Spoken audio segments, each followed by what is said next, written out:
Hello, my name is Dr. Koring. I am an endocrinologist and the founder of the Institute for Diabetes, Endocrinology, Adiposity, and Longevity.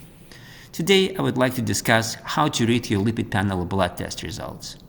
Chances are I'm not your personal physician, and this video is for the informational purposes only.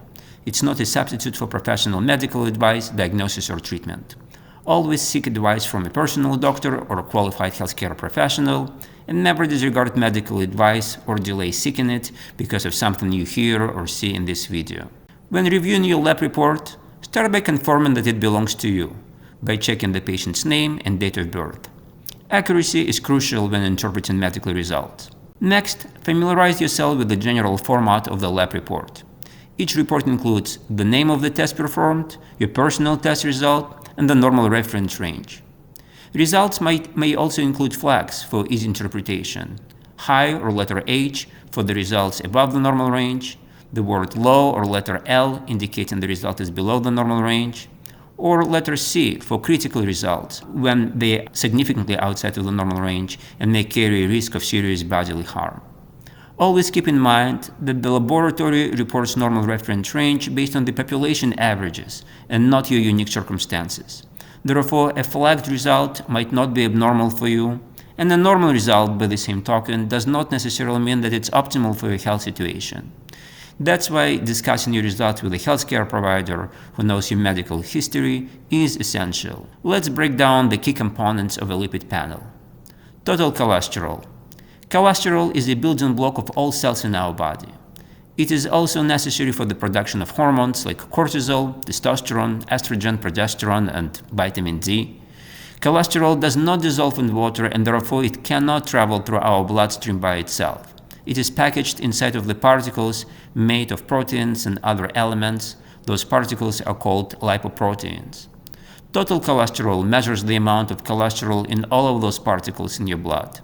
Levels below 200 mg per deciliter are considered to be appropriate for most healthy adults, but this varies by individual.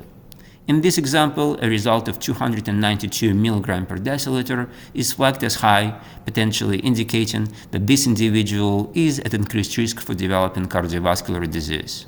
Triglycerides are the products of fat metabolism. They may be affected by a person's diet, alcohol consumption, use of certain medicines, and the presence of medical conditions like diabetes and others. The usual normal concentration of triglycerides is less than 150 mg per deciliter when measured after 8 to 10 hours of fasting.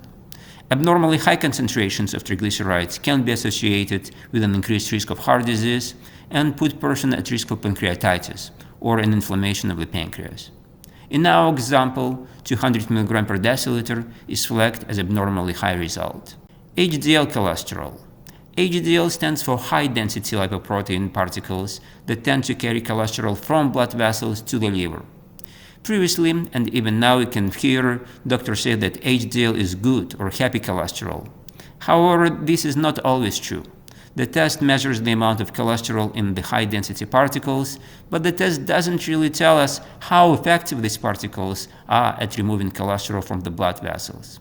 Here, the result is 40 mg per deciliter, which is within the standard range, but still needs personalized evaluation. VLDL cholesterol.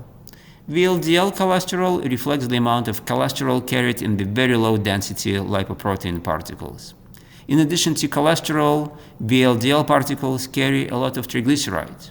To have the large amount of VLDL is undesirable because VLDL cholesterol is also contributing to the development of heart disease. In this case, VLDL concentration of 39 mg per deciliter is within the range, but the significance of these results needs to be interpreted in the context of the overall lipid panel. LDL cholesterol. LDL stands for low-density lipoprotein particles. Sometimes I would tell the patients that L stands for lousy, or you may hear doctors calling it bad cholesterol, because LDL, low-density cholesterol-carrying particles, are well known for their role in heart disease. The standard desirable range for LDL cholesterol is under 100 mg per deciliter. However, for people with high risk for cardiovascular disease, or if a person had heart attack or stroke in the past, the desirable level of LDL cholesterol may need to be significantly lower. less than 70 mg per deciliter, or even less than 55 mg per deciliter. A result of 213 mg per deciliter, as in this example, is flagged as very high. Now we have completed the review of the standard lipid panel test report. Always consult your doctor to interpret what these numbers mean for you and create a personalized plan for managing your health. Thank you for your attention.